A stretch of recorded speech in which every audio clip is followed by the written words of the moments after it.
This is One Broke Gamer Girl, and this is my review of Life is Strange 2, Episode 1, Roads for the PlayStation 4.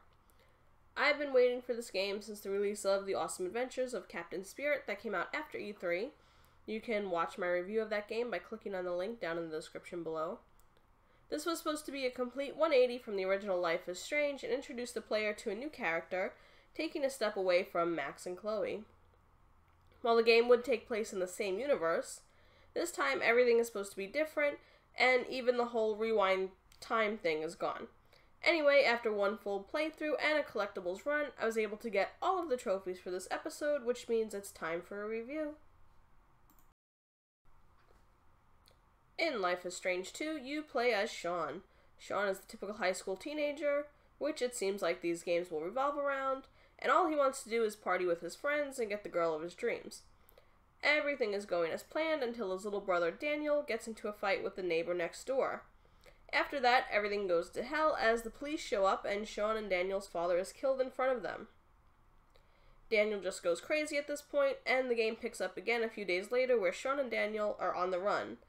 In the first episode out of 5, you'll adventure with them as they try to tolerate each other in a way that two brothers do. Daniel worships Sean, while Sean is a moody teenager upset by the fact that Daniel is even around and bothering him.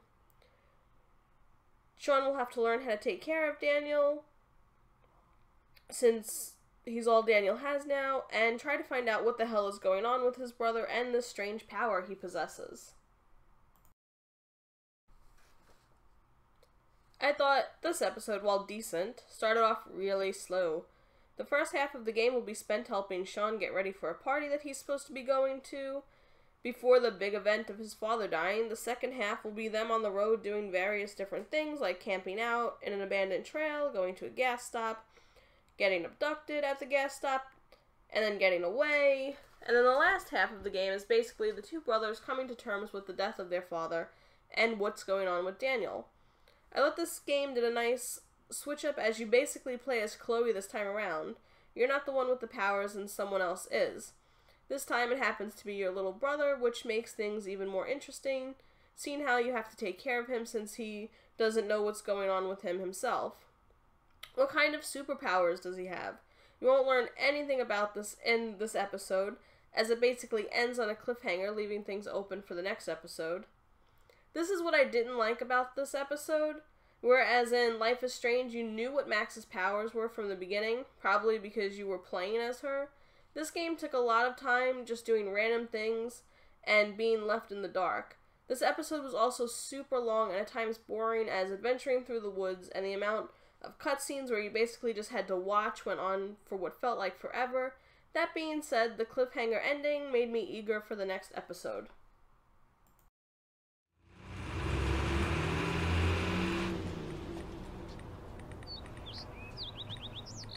Okay, update time. You heard back from Jen yet? No. I'm sure she'll reply at some point. Let me take a look at the situation. Hey Jen, you going to the party tonight? Dude, we talked about this. Could you have any less game? I'm no good at this. Ooh, how about... Yo, Jen, see you at the party. Let me know if I should bring handcuffs. Oh my god, you thirsty bitch. Here, let Lila the Love Witch work her magic. Okay, just don't make me sound like a loser. I said matchmaker, not miracle worker. Hey, hold on. Let me check it before you send. Too late. Would be awesome to see you there. What? I could have texted that. It's a good start. She'll text back, you'll see. You know, I don't even know if I want to go tonight. Oh, please. It's gonna be fun. You hate every party.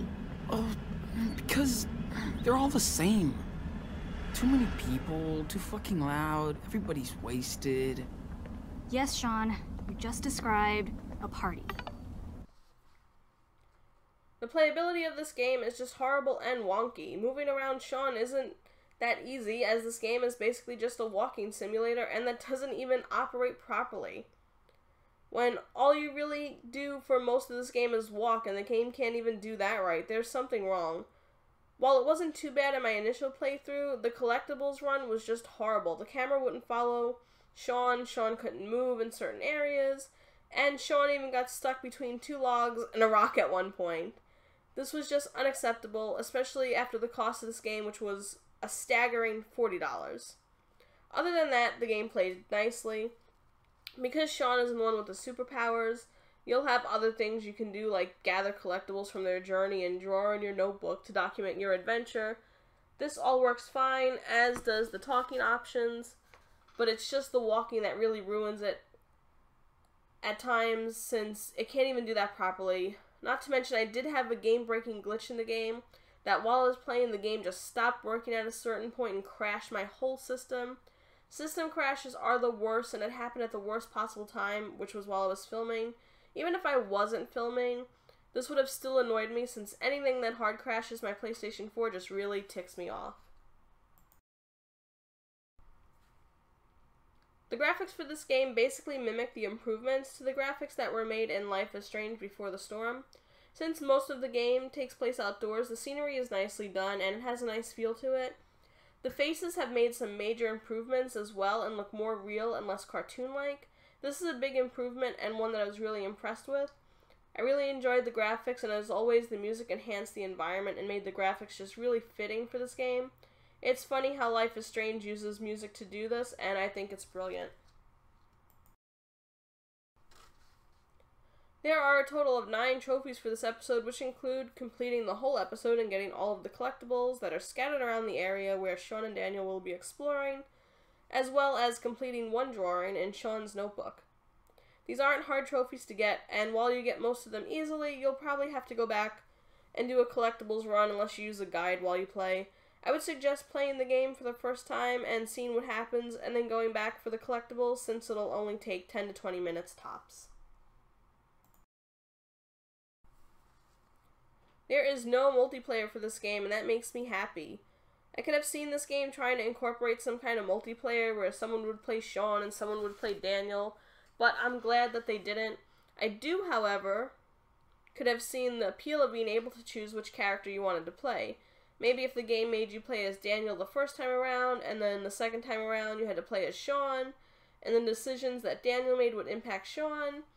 Now, that would have been interesting. Overall, I give this episode a 3 out of 5. Here's what's great about it. This game takes a step back from Life is Strange and starts a new story in the same universe. This time you don't get to play the one with the powers, you get to play the one trying to figure everything out, which is a nice turn of events, even if you are left in the dark for the entire episode. Also, the improvements to the graphics were extremely noticeable in this game and well appreciated, as the game looks amazing. This is only enhanced by the music that plays throughout the game, as it just makes everything fit together. Also, the collectibles mode is a great way to go back and just grab the collectibles that you might miss in your initial playthrough, allowing you to just play the game how you want the first time around, and then going back if you truly want all of the collectibles. Here's what's not so great about this episode. For this being basically a walking simulator, the one thing you can't do right is walk. This is extremely annoying and ruins the game when it glitches, and you can't go where you need to go, or you end up walking around in circles. By the end of the second half of the game, there was a major game crash that crashed my entire PlayStation 4. This was not good, and it makes me weary of the rest of the episodes that are yet to be released. Not to mention, this episode is extremely long and at times boring, as you'll spend most of your time wandering through the woods, and some of that time you can't even control Sean, and it'll just be like watching a TV show instead of playing a game. I understand the need for cutscenes that aren't interactive, but the fact that they're so long at times is unbearable.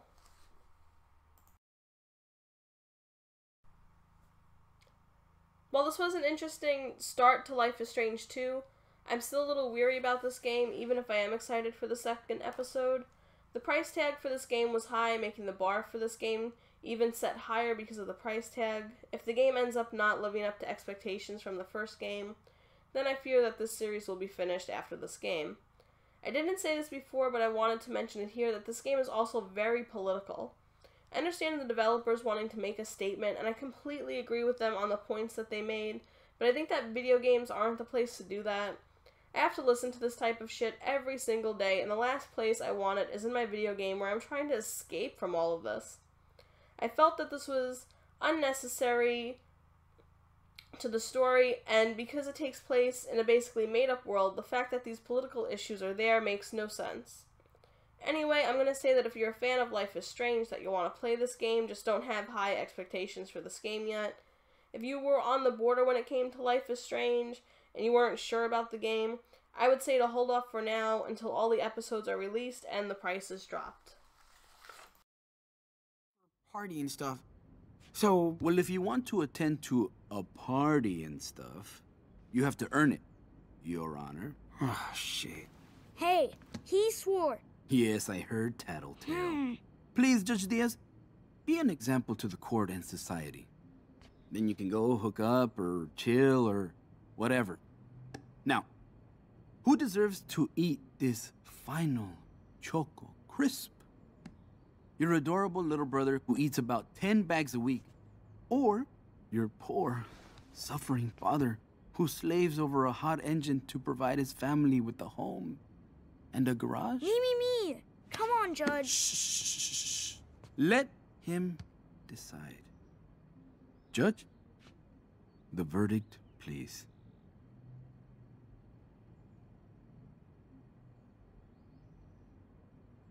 You're both guilty of wasting my time. Case closed. What? No fair. Dad. What is this? My own flesh and blood tosses me under the bus. He sucks. Okay, back to work. I hear an engine calling my name.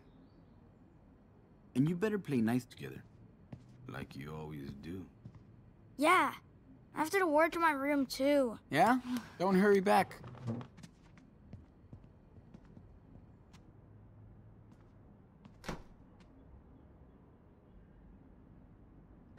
Okay.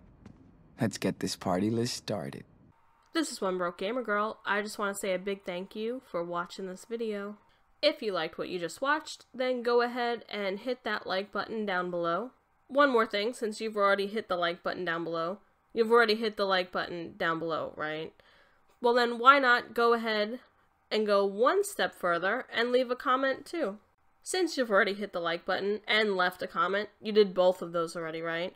Then why not just take one more tiny little step and hit the subscribe button as well? Just one more thing, since you've already come this far, would you kindly check out the links in the description? That way you can follow me on Twitter, Twitch, and maybe even check out my blog.